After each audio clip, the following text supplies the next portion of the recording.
Section B, Chapter 1, Paronyms and Homonyms. So paronyms and homonyms क्या होते हैं, तो बातें कर लेते हैं। जैसा कि देखिए यहाँ पे लिखा हुआ है, confusion is often caused in understanding the meanings of certain words because they are either similar in meaning and form or similar in their sound of pronunciation.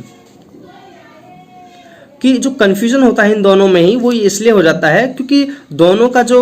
या तो ये मतलब इसलिए समझने में हम असफल हो जाते हैं कि सर्टेन वर्ड्स होते हैं, एक जैसे शब्द होते हैं, तो वो जो शब्द हैं या तो सिमिलर इन मीनिंग, या तो वो जो शब्द जो दे रखे होते हैं, दो शब्द दिए होते हैं, दो या तीन शब्द दिए होते हैं, यहाँ पर वर्ड्स दिए होते हैं, या तो वो सिमिलर इन मीनिंग, या तो वो मीनिंग में सेम रहेंगे या फॉर्म में सेम रहेंगे, या कभी कभी प्रोनाउंसिएशन में वो सेम रहते हैं, या तो फॉर्म में सेम रहेंगे या मीनिंग में सेम रहेंगे या फिर प्रोनाउंसिएशन में सेम रहेंगे। The words which are different in meaning, जो शब्द मीनिंग में मतलब अर्थ के अकॉर्डिंग अलग होते हैं और यूज में भी अलग होते हैं, but are similar in form, लेकिन उनकी फॉर्म एक जैसी लगती हैं,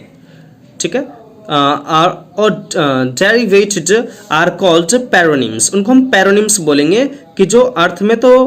अलग अलग होते हैं लेकिन फॉर्म उनकी एक जैसी लगती है, तो उनको पैरोनिम्स हम बोल सकते हैं। ऑन द अदर हैंड, जबकि दूसरी तरफ homonyms are similar in their sounds, जबकि होमोनिम्स जो होते हैं, होमोनिम्स होता है सेम, तो जो अपने साउंड्स में जो सेम होते हैं उनको हम बोलते हैं, प्रोनाउंसिएशन में जो सेम होते हैं उनको हम बोलते हैं होमोनिम्स। तो होमोनिम्स का मतलब होता है केवल प्रोनाउंसिएशन से, साउंड से,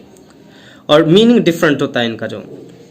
तो कहने का मतलब है मीनिंग डिफरेंट तो दोनों में होगा, एक में फॉर्म सिमिलर रहेगी और एक में जो पैरोनिम्स उनमें फॉर्म सिमिलर होती है और जो होमोनिम्स हैं उनमें प्रोनाउंसिएशन सिमिलर होता है।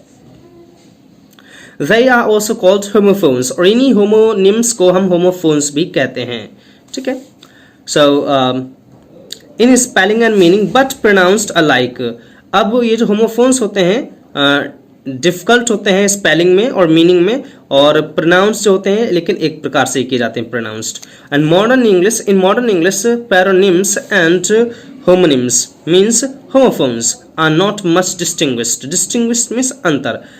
मॉडर्न इंग्लिश में, आधुनिक इंग्लिश में पैरोनिम्स में और होमोनिम्स में ज़्यादा अंतर नहीं है। तो आइए इस वीडियो को शुरू करते हैं और उम्मीद करता हूँ आपको समझ में आया होगा कि पैरोनिम्स एंड होमोनिम्स क्या होते हैं।